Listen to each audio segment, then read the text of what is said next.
আল্লাহ তাআলা আমাদের জন্য করে দিয়েছেন, সুন্দর সাজিয়েছেন, কিন্তু ফজরের সময় উপস্থিত হওয়াটা আমাদের জন্য যেন কষ্টকর হয়েছিল। আমরা উপস্থিত হতে পারি নাই। এটা আমাদের দুর্ভাগ্য, এটা আমাদের পোড়া কপাল, এটা আমাদেরই কিন্তু, এটা আমাদেরই ভক্তি। আল্লাহ তাআলা আমাদের সকলকে বুঝার তৌফিক দিন। সকলে বলি আমিন। এখানে আসার তৌফিক দিয়েছেন আমাদেরকে আল্লাহ। আমরা যখন আল্লাহ তাআলার শুকরিয়া আদায় করব, যেই কোনো সময়, যেই কোনো মুহূর্তে শুকরিয়া আদায় করব, আল্লাহ তাআলার শুকরিয়ার বদলে আমাদের জন্য আরো আরাম আয়াসের ব্যবস্থা করে দেবে। সকলে জুড়ে শুরু করি আলহামদুলিল্লাহ। আজকে ঈদ উল আজহার দিন, অর্থাৎ কুরবানির দিন। আমরা সবাই জানি, আমরা সুরেন্দ্র থেকে অনেক গুরুত্বপূর্ণ মাসআলা মাসাইল শুনেছি।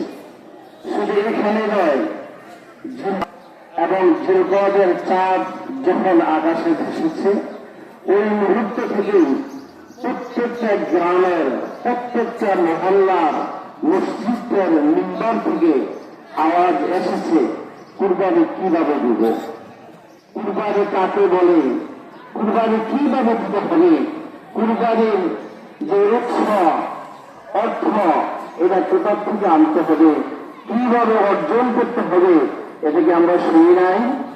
সবাই বলি শুনি নাই? শুনছি সবাই। শোনার পরও আমাদের মধ্যে কি এই আমলটা আছে? বলেন আছে না? এটা কি ইমাম সাহেবদের দুর্ভাগ্য না আমাদের দুর্ভাগ্য? ইমাম সাহেবদের দায়িত্ব হল বাল্লিগু আন্নী ওয়ালাউ আয়া, তুমি পৌঁছে দাও, তোমার দাওয়াত তুমি দিয়ে দাও, প্রত্যেকের কাজের দাওয়াত পৌঁছে দাও। কেউ মানবে কেউ মানবো না, এটা তোমার জানার বিষয় না, দেখার বিষয় না। আজকে সমাজে বন্টন করতে গিয়ে ঝামেলা হয়। আজকে গরু কুরবানিতে গিয়ে অমুকের টাকা সুদ, অমুকের টাকা ঘুষ, এগুলো তালাশ করে। আমার প্রাণের বাবারা, এই জিনিসটা কেউ তালাশ করেন না। তোমার কাছ থেকে কয়েকটা ফরজ নামাজ ছুটছে, তোমার কাছ থেকে কয়েকটা জোহরের নামাজ ছুটছে, তোমার কাছ থেকে কয়েকটা আসরের নামাজ ছুটছে। আগে এই জিনিসগুলি তালাশ করো। এই জিনিসগুলি যখন আমাদের সমাজের মধ্যে তালাশ করা হবে, তখন সুদ দূর হয়ে যাবে, ঘুষ দূর হয়ে যাবে, আমার কাছ থেকে রিয়া দূর হয়ে যাবে, হিংসা দূর হয়ে যাবে, অহংকার দূর হয়ে যাবে। আজকে এই জিনিসগুলি তালাশ না থাকার কারণে আমাকে ঘুষ গ্রাস করে ফেলছে, সুদ গ্রাস করে ফেলছে, রিয়া গ্রাস করে ফেলছে, অহংকার আমার পুরা জগৎকে শেষ করে ফেলছে, নিঃশেষ করে দিয়েছে। কয়লার মতো আগুন যেগুলো ভাবে কাঠকে সরকার করে পুড়িয়ে আমাদের হিংসা অহংকারে আমার এই দেহটাকে এইভাবে সরকার করে দিয়েছে। আমার পানের বাবারা, সুদ দেওয়ার আগে, বসের আগে এই জিনিসটা পালন করো। তোমার দ্বারা কয়দিন ফজরের নামাজ তুমি জামাতের সাথে আদায় করেছ? তুমি কয়দিন জোহরের নামাজ আদায় করেছ? তুমি কয়দিন আসরের নামাজ আদায় করেছ? তুমি কয়দিন মাগরিবের নামাজ আদায় করেছ? তুমি কয়দিন এশার নামাজ আদায় করেছ? মাস্টার মাসাইল তো শুনেছি, এখন আমি অন্যদিকে কথা বলি। আমরা কয়জনে তালাশ করেছি? আজকে ভাগ কেউ হলো না, কার টাকাটা সুদের, কেউ কিস্তিতে টাকা উঠেছে, এইগুলি নিয়ে আলোচনা, সমালোচনা সমাজের মধ্যে। কিন্তু এই জিনিসটা কেউ তালাশ করেন না। ফজরের জামাতে তোমাকে কেন দেখলাম না? জোহরের জামাতে কেন তোমাকে না হাজির দেখলাম না? আসরের জামাতে আমার মহল্লা মসজিদ ছিল না, আমার বাজারে মসজিদ ছিল না, আমার অনেক জায়গায় মসজিদ ছিল না, কেন তোমাকে অনেক জায়গায় আসরের জামাতে দেখলাম না? জবাব দাও আমার পানের বাবারা। আল্লাহ তাআলা তো তোমার গরু বড় কুরবানি দিবে এটা চায় নাই, তুমি উট কুরবানি দিবে এটা চায় নাই।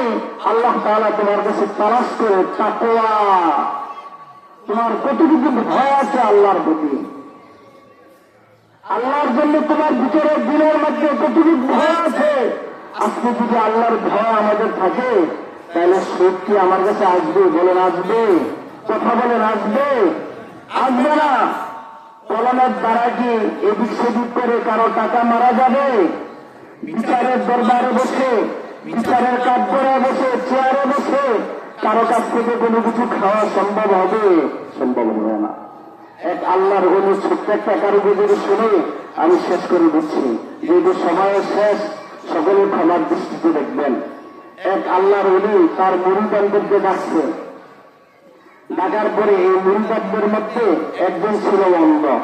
এখন প্রত্যেকে হাতে একটা একটা, কারো হাতে মুরগি, কারো হাতে কবুতর, এরকম আর কি প্রাণী যেগুলোকে জবাই করা যায়, আমরা খাইতে পারি, যেগুলো আমাদের জন্য হালাল, এরকম একটা একটা করে প্রত্যেকে হাতে উঠিয়ে দিছে। আর প্রত্যেকে হাতে একটা একটা অস্ত্র দিয়ে দিছে যেন জবাই করে আনতে পারে। এইভাবে একটা অন্ধ, তার হাতেও একটা জিনিস উঠাই দেওয়া হয়েছে। যায় বিভিন্ন জায়গায় ছড়িয়ে ছিটিয়ে পড়ো তোমরা, এরকম জায়গা থেকে জবাই করে আনবা যে জায়গা থেকে কেউ যেন না দেখে।